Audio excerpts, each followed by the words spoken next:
Hello दोस्तों, नमस्कार। मैं हूं पोखरराम बामणिया और आप देख रहे हैं बामणिया बायोलॉजी एंड न्यूज़। कक्षा 12 का तीसरा चैप्टर हमारा चल रहा है मानव जनन। उसमें हमने नर जनन तंत्र और मादा जनन तंत्र इसके बारे में डिस्कस किया। आज हम इस वीडियो के अंदर डिस्कस करने वाले हैं युग्मक जनन। क्या पढ़ने वाले हैं? युग्मक जनन, गैमेटोजेनेसिस, मतलब युग्मकों का निर्माण। युग्मकों का निर्माण किस तरह से होता है, इसको आज हम इस क्लास के अंदर डिस्कस करने वाले हैं। तो गैमेटोजेनेसिस किसे कहते हैं? युग्मक निर्माण की क्रिया। युग्मक निर्माण की क्रिया गैमेटोजेनेसिस कहलाती है या युग्मक जनन कहलाती है।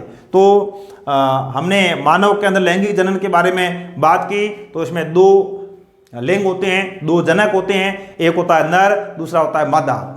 नर के अंदर किसका निर्माण होता है? शुक्राणु का निर्माण होता है। मादा के अंदर किसका निर्माण होता है? अंडाणु का निर्माण होता है।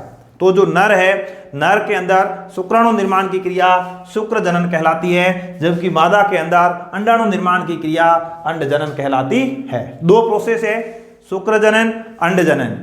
तो शुक्र जनन में शुक्राणु का निर्माण, अंड जनन में अंडाणु का निर्माण। तो देखिए, शुक्र जनन ये क्रिया किसमें होगी? ये क्रिया होगी मेल के अंदर। और फीमेल में क्या होगा? फीमेल के अंदर अंड जनन की क्रिया संपन्न होती है।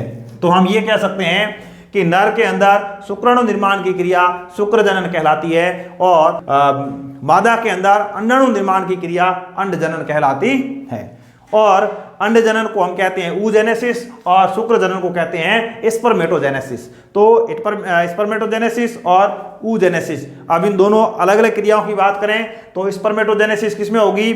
मेल के अंदर होगी। oogenesis किसमें होगी? फीमेल के अंदर होगी। oogenesis में किसका निर्माण होगा? अंडाणु का निर्माण होगा। स्पर्मेटोजेनेसिस में किसका निर्माण होगा? शुक्राणु का निर्माण होगा। क्लियर है? देखिए, ये जो युग्मक बनेंगे नर और मादा के अंदर, युग्मकों का निर्माण कब होगा? जब नर और मादा दोनों यौवनारंभ की स्थिति में हो। मतलब नर है तो लगभग 14-15 साल, मादा है तो 11-12 साल की अवस्था में वो यौवनारंभ की स्थिति में होते हैं। यौवनारंभ का मतलब होता है प्यूबर्टी की स्थिति। प्यूबर्टी की स्थिति में होते हैं, तब इनमें युग्मकों का निर्माण शुरू होता है। मतलब प्यूबर्टी की स्थिति की बात करें तो नर है वो 14 से 15 साल, मादा है तो 11-12 साल, ये है वो यौवनारंभ में आते हैं। इस दौरान ही इनमें युग्मकों का निर्माण शुरू होता है। तो देखिए नेक्स्ट, वृषण के अंदर जो शुक्र जनन नलिका होती है उसके अंदर शुक्राणुओं का निर्माण होता है। हमने पहले नर जनन तंत्र के विभिन्न प्रकार के भागों के बारे में पढ़ा था। वृषण होते हैं और वृषण के अंदर है वो लोब पाए जाते हैं, कक्ष पाए जाते हैं। उसके अंदर शुक्र जनन नलिका होती है और उसके अंदर शुक्राणु जन कोशिका होती है जिसको स्पर्मेटोगोनिया कहा जाता है। और उस स्पर्मेटोगोनिया के द्वारा शुक्राणु का निर्माण होता है, उसी के अंदर इसका परिपक्वन होता है। इस पूरे प्रोसेस को हम क्या कहेंगे? शुक्र जनन कहेंगे। जो वृषण के अंदर अलग कोष्ठ पाए जाते हैं उसके अंदर शुक्र जनन नलिका पाई जाती है। शुक्र जनन नलिका के अंदर शुक्राणु जन कोशिकाएं पाई जाती है जिसको स्पर्मेटोगोनिया कहा जाता है। उनमें मियोसिस होता है, अर्धसूत्री विभाजन होता है, जिससे अगुणित गुणसूत्रों का निर्माण होता है। इस पूरे प्रोसेस को हम क्या कहते हैं? शुक्र जनन या स्पर्मेटोजेनेसिस। इसके अंदर शुक्राणु के परिपक्वन का कार्य भी होता है। नेक्स्ट, मादा के अंदर बात करें तो फीमेल के अंदर क्या होगा? अंड जनन का प्रोसेस किसमें होगा? अंडाशय के अंदर होगा। ये भी हमने जो फीमेल रिप्रोडक्टिव ऑर्गन्स पढ़े हैं उसके अंदर कंप्लीट पढ़ा है कि उसके अंदर दो अंडाणु पाए जाते हैं। अंडाणु के अंदर अंड जनन की क्रिया संपन्न होती है। तो अंडाशय के अंदर फॉलिकुलर सेल्स पाई जाती है, पुटक कोशिकाएं पाई जाती है। और इन पुटक कोशिकाओं के अंदर किसका निर्माण होता है? अंडाणु का निर्माण होता है। वो का वो प्रोसेस, अंडाशय के अंदर जो पुटक कोशिकाएं होती है, जनन उपकला ऊतक होता है, उसमें पुटक कोशिकाओं का निर्माण होता है। और फिर उसमें मियोसिस होता है, अर्धसूत्री विभाजन होता है, जिससे इनमें अगुणित अंडाणु का निर्माण होता है। तो इस तरह से हम कह सकते हैं कि मादा के द्वारा जो युग्म का निर्माण किया जाएगा उसको हम क्या कहते हैं? अंडाणु कहते हैं। अंडाणु कहें या इसको ओवम कहा जाता है। ये जो संरचना है ये अगुणित होती है क्योंकि अर्धसूत्री विभाजन हो चुका है। इस तरह से जो नर है उसके अंदर शुक्राणु का निर्माण होता है और ये शुक्राणु होते हैं ये भी अगुणित होते हैं या एन होते हैं। इस तरह से नर और मादा के अंदर युग्मक निर्माण का कार्य होता है। अब ये शुक्राणु अंडाणु अगुणित है, निषेचन की क्रिया के दौरान इन दोनों का मिलना होगा। जब ये दोनों मिलेंगे तो युग्मनज का निर्माण होगा और जो युग्मनज होगा वो फिर 2n हो जाएगा। निषेचन की क्रिया के बाद में जाइगोट बनेगा और जाइगोट है वो 2n होता है। अब देखिए युग्मक निर्माण की यदि बात करें तो युग्मक निर्माण के दौरान जो विटामिन ए है, विटामिन ए की आवश्यकता होती है। यदि विटामिन ए की कमी होती है तो ये युग्मक है वो कम क्रियाशील होते हैं या निष्क्रिय होते हैं या वीक होते हैं, हम ये कह सकते हैं। विटामिन ई है, विटामिन ई की भी इसमें जरूरत रहती है और विटामिन ई की यदि कमी हो जाती है तो ऐसे जो नर होते हैं या ऐसे जो मादा होते हैं या ऐसे जो जंतु होते हैं वो बंधे होते हैं, उनमें बंध्यता पाई जाती है, ये जनन की क्रिया नहीं कर सकते, या हम ये कहें कि इसके अंदर युग्मकों का निर्माण ही नहीं होता है। शुक्र जनन, स्पर्मेटोजेनेसिस। स्पर्मेटोजेनेसिस में क्या होगा कि जो वृषण है, नर के अंदर जो वृषण है उसके अंदर शुक्राणु निर्माण की क्रिया शुक्र जनन या स्पर्मेटोजेनेसिस कहलाती है। अब वृषण के अंदर शुक्र जनन नलिकाएं पाई जाती है। ये जो शुक्र जनन नलिका होती है इसको रेता नलिका कहा जाता है या सेमिनिफेरस ट्यूब कहा जाता है। तो शुक्र जनन नलिका जिसको रेता या सेमिनिफेरस ट्यूब्यूल्स कहा जाता है और इसके अंदर है वो शुक्र जनन कोशिका होती है जिसको शुक्राणु जनन कोशिका भी कहा जाता है, शुक्राणु जन कोशिका भी कहा जाता है। इसके अंदर है वो शुक्राणु निर्माण का कार्य होता है। इस प्रोसेस को हम है वो स्पर्मेटोजेनेसिस या शुक्र जनन कहते हैं। अब इस शुक्र जनन नलिका के अंदर या जो सेमिनिफेरस जो ट्यूब्यूल्स होती है इसके अंदर सर्टोली कोशिकाएं भी पाई जाती है। सर्टोली कोशिकाओं का इंपॉर्टेंट रोल होता है स्पर्म का पोषण, स्पर्म को न्यूट्रिशन प्रदान करने का कार्य है वो सर्टोली कोशिका के द्वारा किया जाता है। इस कारण इस कोशिका को पोषी कोशिका, इसी को दात्री कोशिका या इसी को नर्स कोशिका कहा जाता है। इसके अलावा ये जो सर्टोली कोशिका होती है ये स्पर्म का या स्पर्म की सुरक्षा का कार्य करती है। और सुरक्षा का कार्य कैसे करेगी? जैसे ही स्पर्म का निर्माण हो जाएगा, स्पर्म का निर्माण होने के बाद स्पर्म है वो सर्टोली कोशिका के अंदर धसे हुए पाए जाते हैं या धस जाते हैं। तो इस तरह से ये जो सर्टोली कोशिका होती है ये स्पर्म की सुरक्षा का कार्य करती है। नेक्स्ट बुक के अंदर जो एनसीईआरटी बुक है उसके अंदर कुछ एक टर्म दे रखी है। अब इस टर्म को समझना बहुत जरूरी है। देखिए लगभग एक जैसी है, समझने में ऐसा लग रहा है जैसे इसका एक ही अर्थ हो, लेकिन ऐसा नहीं है। देखिए सबसे पहले स्पर्मिएशन। स्पर्मिएशन का मतलब क्या होगा?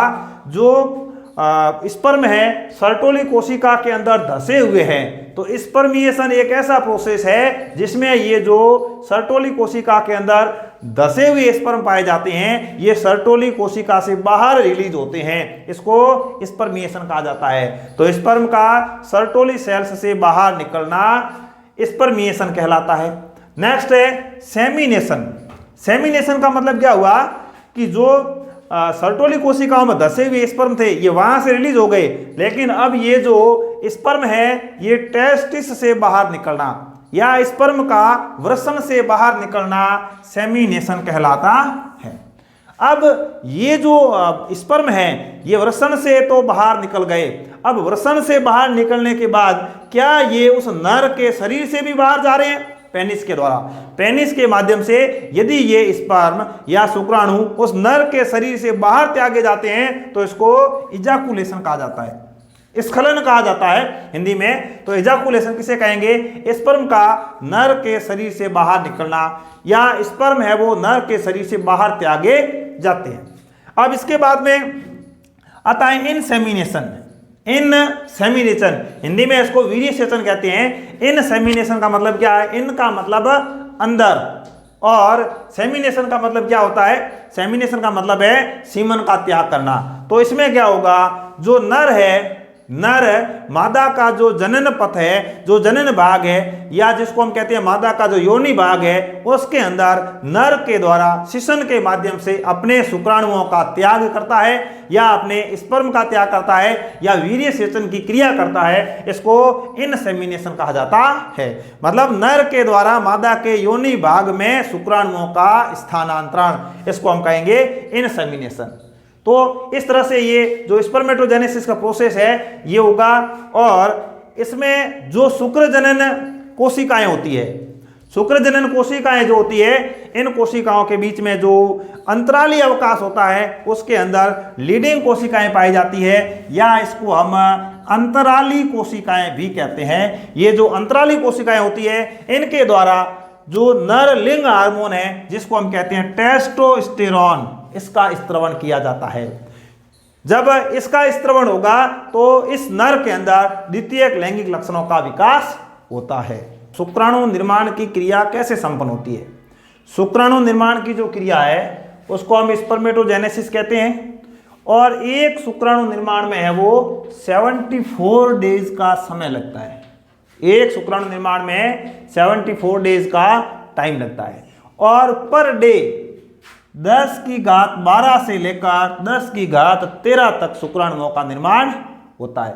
तो इस तरह से ये अनवरत प्रोसेस है, निर्माण होता रहता है। नर के अंदर हम बात करें तो शुक्राणुओं का निर्माण अनवरत रूप से होता रहता है। जब तक आदमी जिंदा है तब तक उसमें शुक्राणुओं का निर्माण होता रहता है। लेकिन यदि ये मादा की बात करें तो मादा के अंदर अंडाणु का निर्माण प्लस अंडाणु का उत्सर्जन, जिसको हम अंडोत्सर्ग कहते हैं, वो एक निश्चित समय अवधि के दौरान होता है, उससे पहले और उसके बाद में नहीं होता है। लेकिन पुरुषों के अंदर ऐसा नहीं है। पुरुषों के अंदर शुक्राणुओं का निर्माण लास्ट स्टेज तक वृद्धावस्था में है तो भी इसका निर्माण होता रहेगा।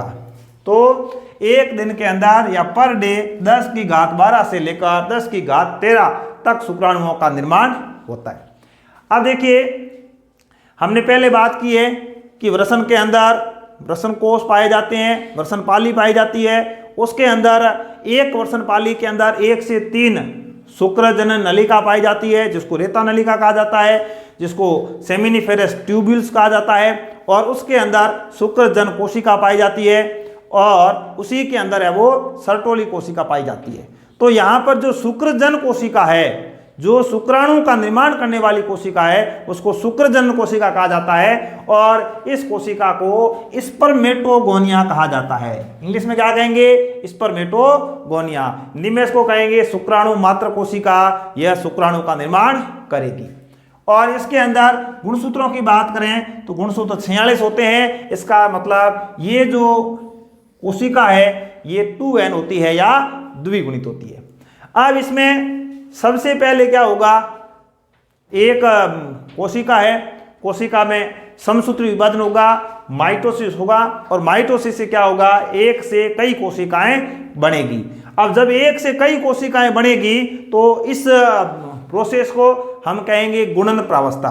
कई गुणा कोशिकाएं बढ़ेगी तो इसको गुणन प्रावस्था कहा जाता है। अब जितनी कोशिकाएं होती है उसमें से एक कोशिका को हम लेकर शुक्राणु निर्माण की बात करते हैं, तो उसमें से एक कोशिका क्या करती है, आकार में वृद्धि करती है। इसको हम कहते हैं वृद्धि प्रावस्था। पहले कोशिकाओं की संख्या बढ़ी, गुणन प्रावस्था हो गई, और उसके बाद जितनी कोशिकाएं बनी हैं या जितने स्पर्मेटोगोनिया बने हैं उसमें से एक स्पर्मेटोगोनिया आकार में वृद्धि करता है, इसको वृद्धि प्रावस्था कहते हैं। और एक जब आकार में वृद्धि करेगा तब इसको हम कहेंगे प्राथमिक स्पर्मेटोसाइट या प्राथमिक शुक्राणुजन कोशिका। इसमें समसूत्री विभाजन हुआ है। अब जो प्राइमरी स्पर्मेटोसाइट है या प्राथमिक शुक्राणुजन कोशिका है, इसमें मियोसिस फर्स्ट होता है या अर्धसूत्री विभाजन फर्स्ट होता है। तो इससे 2 कोशिकाएं बनती है, और ये जो 2 कोशिकाएं बनती है इनको हम सेकेंडरी स्पर्मेटोसाइट कहते हैं। ये जो सेकेंडरी स्पर्मेटोसाइट है इसको द्वितीयक शुक्राणुजन कोशिका कहा जाता है। अब यहाँ पर अर्धसूत्री विभाजन फर्स्ट हुआ, इसका मतलब जो एक कोशिका से जो 2 कोशिकाएं बनती है ये कोशिकाएं अगुणित होती है, मतलब गुणसूत्रों की संख्या आधी रह जाती है। इसलिए हम ऐसे कह सकते हैं कि प्राइमरी स्पर्मेटोसाइट के अंदर गुणसूत्रों की संख्या कितनी होती है, 46 होती है, जबकि सेकेंडरी स्पर्मेटोसाइट में गुणसूत्रों की संख्या कितनी होती है, 23 होती है। बोर्ड एग्जाम की दृष्टि से भी बहुत इंपॉर्टेंट सवाल बन सकता है कि स्पर्मेटोगोनिया में गुणसूत्र 46 है, तो प्राइमरी स्पर्मेटोसाइट में गुणसूत्र कितने होंगे या सेकेंडरी स्पर्मेटोसाइट में गुणसूत्र कितने होंगे। तो स्पर्मेटोगोनिया के अंदर गुणसूत्रों की संख्या 46 है, तो प्राइमरी के अंदर तो 46 होगी, लेकिन सेकेंडरी स्पर्मेटोसाइट के अंदर गुणसूत्रों की संख्या आधी रह जाएगी। अब ये तो अर्धसूत्री विभाजन फर्स्ट हुआ। अब ये जो दो कोशिकाएं बनी है जिसको हमने सेकेंडरी स्पर्मेटोसाइट कहा है या द्वितीयक शुक्राणुजन कोशिका कहा है। अब इसमें अर्धसूत्री विभाजन सेकंड कंप्लीट होता है। जब ये अर्धसूत्री विभाजन सेकंड इसमें कंप्लीट होगा तो इसमें एक कोशिका से दो कोशिकाएं बनेगी। तो चूंकि यहां पर दो कोशिकाएं थी तो अब कितनी कोशिकाएं बन जाएगी, चार कोशिकाएं बन जाएगी। और ये जो चारों कोशिकाएं हैं अब मियोसिस सेकंड के अंदर गुणसूत्रों की संख्या वही रहती है, तो अब चार क्या बन जाएंगे, स्पर्मेटिड। ये जो स्पर्मेटिड है इनको शुक्राणु पूर्व कहा जाता है या शुक्राणु प्रसू कहा जाता है। अभी ये शुक्राणु नहीं है, शुक्राणु से पूर्व वाली कोशिका बनी है तो शुक्राणु पूर्व इसको कहा जाता है। अब इनकी गुणिता के हिसाब से बात करें तो गुणसूत्रों की संख्या आधी होती है, या ये कोशिकाएं या जो स्पर्मेटिड होते हैं ये अगुणित होते हैं, आधी गुणसूत्र संख्या वाले होते हैं। अब देखिए यहां तक शुक्राणु पूर्व का निर्माण हुआ। अब शुक्राणु पूर्व से जब शुक्राणु का निर्माण होता है तो इस प्रोसेस को हम कहते हैं स्पर्मियोजेनेसिस। क्या कहेंगे, स्पर्मियोजेनेसिस। शुक्राणु का निर्माण हो रहा है, इसको हम शुक्र कायांतरण कहते हैं। परिभाषा के रूप में बात करें तो जो स्पर्मेटिड है इससे स्पर्म का जो फॉर्मेशन होता है या स्पर्मेटिड से जो शुक्राणु का निर्माण हो रहा है इसको शुक्र कायांतरण कहते हैं या शुक्राणु जनन कहते हैं। अब ये प्रोसेस और ये प्रोसेस इन दोनों को मिलाकर हम शुक्र जनन कहते हैं या स्पर्मेटोजेनेसिस कहा जाता है। अब देखिए ये जो प्रोसेस है स्पर्मियोजेनेसिस, इसमें क्या होगा, इस प्रोसेस के अंदर क्या होगा, देखो इस प्रोसेस से पहले शुक्राणु पूर्व है, ये गोलाकार है, इसमें पूंछ नहीं पाई जाती है, ये गतिहीन होते हैं। और इस प्रोसेस के बाद देखिए ये पूंछ वाली संरचना बन जाती है। अब इसमें पूंछ पाई जाती है तो ये मोटाइल होते हैं या गतिशील होते हैं। तो हम ये कह सकते हैं कि जो शुक्राणु पूर्व है, जो स्पर्मेटिड है, गोलाकार होते हैं, गतिहीन होते हैं, पूंछ नहीं पाई जाती है, इनका कायांतरण होके एक पूंछ वाली संरचना वाले या गतिशील शुक्राणु का निर्माण होता है। इसको हम शुक्र कायांतरण या स्पर्मियोजेनेसिस कहते हैं। तो देखिए शुक्र कायांतरण में क्या होगा, अचल शुक्राणु पूर्व से चल शुक्राणु पूर्व का निर्माण होगा। अब इस दौरान इसमें और कायांतरण होगा। कायांतरण होने से इसका जो अग्रभाग है, शीर्ष भाग है, उसके ऊपर एक्रोसोम कणिका का निर्माण भी होता है, एक्रोसोम का निर्माण भी होता है। और ये जो एक्रोसोम होता है इसका निर्माण गोल्जी काय के द्वारा होता है। और यह एक्रोसोम जब शुक्राणु अंडाणु से मिलेगा, जब निषेचन की क्रिया संपन्न होती है तो यह एक्रोसोम अंडाणु के बाहर वाली जो भित्ति होती है जिसको हम कोरोना रेडिएटा कहते हैं उसको भेदन करने का कार्य करेगा। तो इस तरह से शुक्राणु का निर्माण हो जाता है। जैसे ही शुक्राणु का निर्माण हो जाएगा शुक्राणु पास में स्थित सर्टोली कोशिका में धस जाते हैं। अब ये सर्टोली कोशिका में क्यों धसेंगे, क्योंकि इनका पोषण वहीं से होना है। वहां क्यों धसेंगे, क्योंकि इनकी सुरक्षा की जिम्मेदारी किसकी है, सर्टोली कोशिका की है। इसलिए सर्टोली कोशिका को नर्स कोशिका कहा जाता है, इसलिए सर्टोली कोशिका को पोषी कोशिका कहा जाता है, इसलिए सर्टोली कोशिका को दात्री कोशिका कहा जाता है। इस तरह से ये सर्टोली कोशिका के अंदर धस जाते हैं। अब सर्टोली कोशिका के अंदर धस गए, आवश्यकता पड़ने पर ये सर्टोली कोशिकाओं से बाहर भी त्यागे जाते हैं। तो सर्टोली कोशिकाओं से शुक्राणुओं को बाहर त्यागना क्या कहलाता है, स्पर्मिएशन कहलाता है। तो यहाँ पर शुक्राणुओं का सर्टोली सेल से बाहर त्यागना स्पर्मिएशन कहलाता है। हिंदी में हो सकता है कहीं मिस्टेक हो, ऐसे स्थानों पर स्पर्मिएशन शब्द ध्यान में रखना है। स्पर्मिएशन का मतलब क्या है, शुक्राणु सर्टोली कोशिका से बाहर निकाल दिए गए। इजाकुलेशन का मतलब क्या होता है, शुक्राणु नर के द्वारा अपने शरीर से बाहर निकाल दिए गए। और इनसेमिनेशन का मतलब क्या होता है, शुक्राणु नर के द्वारा मादा के जनन भाग के अंदर स्थानांतरित किए गए। तो ये दो तीन अलग अलग टर्म्स है, ये बार बार आएगी, इसलिए मैंने आपको ये पहले ही बता दिया, पहले ही समझा दिया है। स्पर्मेटोजेनेसिस का जो प्रोसेस है इसके ऊपर कंट्रोल, मतलब ये नियंत्रण किसका होता है या किसके नियंत्रण में होती है। तो स्पर्मेटोजेनेसिस की बात करें तो शुक्राणु जनन का जो पूरा का पूरा प्रोसेस है जिसको हम शुक्र जनन कहते हैं, उसके ऊपर है वो विभिन्न प्रकार के हार्मोन्स का नियंत्रण होता है। इसलिए हम कहते हैं कि ये जो प्रक्रिया है ये पूरी हार्मोन्स के नियंत्रण में होती है। अब देखिए हार्मोन्स के नियंत्रण में होती है तो हम ये नहीं कह सकते कि मस्तिष्क के द्वारा नहीं की जाती है। इसकी जो पहल है, इसकी जो शुरुआत है वो हाइपोथैलेमस जो कि मस्तिष्क का ही एक पार्ट है, हाइपोथैलेमस के बारे में यदि हम बात करते हैं तो जो ब्रेन है, ब्रेन का ये एक पार्ट है हाइपोथैलेमस, सबसे पहले इसका उद्दीपन हाइपोथैलेमस से शुरू होता है। हाइपोथैलेमस क्या करता है, गोनेडोट्रोपिन रिलीजिंग हार्मोन का स्त्रवण करता है, गोनेडोट्रोपिन रिलीजिंग हार्मोन का स्त्रवण करता है। और ये जो मस्तिष्क है, मस्तिष्क के अंदर पाया जाने वाला हाइपोथैलेमस गोनेडोट्रोपिक रिलीजिंग हार्मोन, मतलब ये जनज से संबंधित, गोनेडोट्रोपिक मतलब होता है जनज से संबंधित। अब ये रिलीजिंग हार्मोन है, अब ये क्या करेगा, जब ये गोनेडोट्रोपिक रिलीजिंग हार्मोन का स्त्रवण होगा, या हम ये कहें कि इसका जब लेवल बढ़ेगा तो यह हार्मोन पीयूष ग्रंथि के ऊपर कार्य करता है। गोनेडोट्रोपिक रिलीजिंग हार्मोन क्या करेगा, पीयूष ग्रंथि के ऊपर कार्य करेगा। अब जब ये पीयूष ग्रंथि के ऊपर कार्य करेगा तो पीयूष के भी दो भाग होते हैं, अग्र पीयूष और पश्च पीयूष। तो यह जो हार्मोन है ये एंटीरियर लोब के ऊपर या अग्रपाली के ऊपर कार्य करेगा। किसको उद्दीपित करेगा, अग्रपाली को। और इस अग्रपाली से या एंटीरियर लोब से दो प्रकार के हार्मोन स्रावित होते हैं, LH और FSH, LH और FSH। इसका नाम हो जाएगा ल्यूटिनाइजिंग हार्मोन, ल्यूटिनाइजिंग हार्मोन। इसको हिंदी में बोला जाता है पीत पिंडकर हार्मोन, पीत पिंडकर हार्मोन।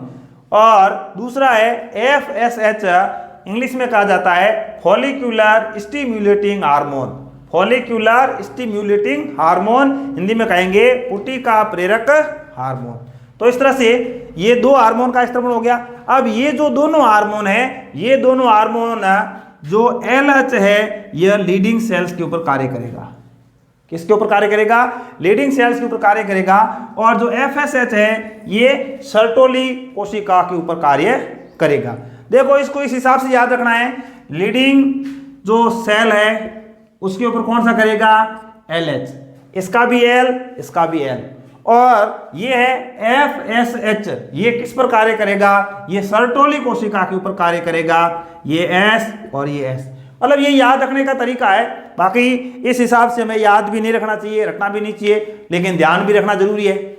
कई बार भूल जाते हैं, ये जो हार्मोन है गलती से इधर लिख दिया, इधर वाला इधर लिख दिया तो एकदम उल्टा हो जाएगा। तो थोड़ा ट्रिक बनाकर भी याद कर सकते हैं। तो LH हार्मोन किस पर कार्य करेगा, लीडिंग कोशिका के ऊपर। FSH हार्मोन किस कोशिका पर कार्य करेगा, सर्टोली कोशिका के ऊपर। तो इस तरह से याद रख सकते हैं। अब ये जो LH हार्मोन है ये लीडिंग कोशिका के ऊपर कार्य करेगा, तो क्या होगा, जब लीडिंग कोशिका के ऊपर LH हार्मोन कार्य करेगा तो लीडिंग कोशिका का काम क्या है, लीडिंग कोशिका का काम है जो नर लिंग हार्मोन जिसको हम टेस्टोस्टेरोन कहते हैं उसका संश्लेषण प्रभावित होगा या उसके संश्लेषण का उद्दीपन होगा। तो इसके द्वारा क्या होगा, टेस्टोस्टेरोन हार्मोन का संश्लेषण होगा और संश्लेषण के बाद में इसका स्त्रवण भी होगा। और इस हार्मोन का क्या कार्य है, जो टेस्टोस्टेरोन हार्मोन है इसका कार्य है शुक्राणु जनन की क्रिया करना और इस प्रोसेस के द्वारा शुक्राणु का निर्माण करना। ये इसका कार्य है। किसका कार्य है, ये है वो टेस्टोस्टेरोन हार्मोन का कार्य है। इसकी शुरुआत कहां से हुई, यहां से हुई, हाइपोथैलेमस से। कौन सा हार्मोन, गोनेडोट्रोपिन रिलीजिंग हार्मोन। और इसने किस पर कार्य किया, पीयूष ग्रंथि की अग्रपाली के ऊपर। जब अग्रपाली के ऊपर कार्य हुआ तो कितने प्रकार के हार्मोन स्रावित हुए, दो प्रकार के, LH हार्मोन और FSH हार्मोन। LH हार्मोन का पूरा नाम क्या है, ल्यूटिनाइजिंग हार्मोन। FSH का पूरा नाम क्या है, पुटिका प्रेरक हार्मोन या फॉलिक्यूलर स्टिम्युलेटिंग हार्मोन। अब ये हार्मोन किसके ऊपर कार्य करेगा, लीडिंग कोशिकाओं के ऊपर। क्या करेगा, नर लिंग हार्मोन का संश्लेषण और स्त्रवण प्रेरित करेगा। अब ये हार्मोन क्या करेगा, शुक्राणु जनन का कार्य करेगा और किसका निर्माण हो जाएगा, शुक्राणु का निर्माण हो जाएगा। नेक्स्ट बात करते हैं FSH। अब ये FSH है, ये किसके ऊपर कार्य करेगा, तो ये जो FSH है ये सर्टोली कोशिकाओं के ऊपर कार्य करता है। और जब सर्टोली कोशिकाओं के ऊपर कार्य करेगा तो सर्टोली कोशिका कुछ घटकों का स्त्रवण करती है जो शुक्राणु जनन का जो प्रोसेस है उसमें हेल्प करने का कार्य करती है। अब हेल्प कैसे, कि ये जो शुक्राणु जनन का प्रोसेस है इसमें शुक्राणुओं का निर्माण होगा। अब शुक्राणुओं का निर्माण कर दिया और यदि ये सर्टोली कोशिकाएं एक्टिव नहीं है तो ये शुक्राणु जो बने हुए हैं ये ही नष्ट हो जाएंगे। क्यों? क्योंकि जो यहाँ पर शुक्राणु बनेंगे, इन शुक्राणुओं का पोषण कौन करेगा? सर्टोली कोशिका। इनकी सुरक्षा कौन करेगी? सर्टोली कोशिकाएं। या हम ये कहें कि शुक्राणु निर्माण होते ही उसमें धस जाएंगे। तो यह जो FSH हार्मोन है ये सर्टोली कोशिका के ऊपर कार्य करता है, LH हार्मोन है वो लीडिंग कोशिकाओं के ऊपर कार्य करता है। तो इस तरह से गोनेडोट्रोपिक हार्मोन्स के द्वारा दो हार्मोन का स्त्रवण है वो प्रेरित करवाया जाता है। मतलब रिलीजिंग हार्मोन का मतलब है मुक्त करवाना, किससे? अग्रपीयूष के द्वारा। तो इस तरह से जो स्पर्मेटोजेनेसिस का प्रोसेस है उसके ऊपर विभिन्न प्रकार के हार्मोन्स का नियंत्रण होता है और ये जो हार्मोन्स है ये पीयूष ग्रंथि के द्वारा स्त्रवित किए जाते हैं।